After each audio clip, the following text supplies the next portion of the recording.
Dagannoth tasks are a great task for XP, and the seed drops almost pay for cannonballs you use on task. You can easily hit 80k Slayer XP an hour, with some lucky Snapdragon seed drops, with their insane value, can actually make this task profitable as well. Dagannoths have no requirements to attack, but the Horror from the Deep quest is required to fight them optimally in the Lighthouse, and Dwarf Cannon quest is required to use the cannon, obviously. Dagannoths have a weight of 9 from Daredel, so you will get them quite often. For gear, I bring my standard melee gear. If you do not have Bando's armor, these can actually hit you quite hard. So either bring decent Barrow's armor, or just bring some extra prayer potions and pray melee. If you don't have a ton of money, feel free to downgrade the Primordial boots for Dragon boots, Ferocious gloves for Barrow's gloves, and or Torture for Amulet of Fury. For inventory, I bring a cannon. This is one of the most useful tasks to have a cannon for. If you are an Iron Man, or not using a cannon, I recommend hitting Dagannoths in the Catacombs, as they can give totem pieces and ancient shards, and there are a ton of them there. This will also protect you from getting crashed by people with cannons at the Lighthouse. I bring my quest cape to get to a fairy ring more quickly.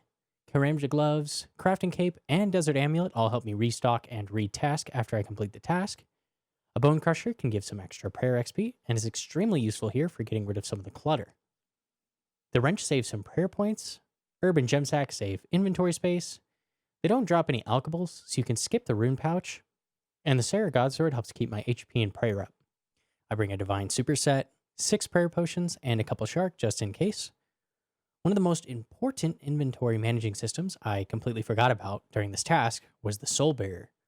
These drop tons of ensouled heads, and I lost out on about 20k because I didn't bring the barrier to teleport the heads back.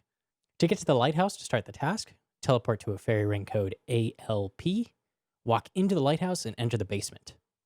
Throw your cannon down on this tile, drink your superset, throw on Piety, and go to town. I'd recommend avoiding doing this task on mobile, as it can be very difficult to spot Snapdragon seeds in the massive piles of garbage these guys drop. Most of the damage comes from the cannon for this task, as it will be constantly firing and just ripping and tearing through them. Dagannoths are actually a pretty short task.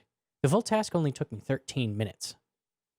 A full task of 175 Dagannoth pulled me 13k Slayer XP, and I was hitting 120k combat XP an hour and 90k ranged XP an hour.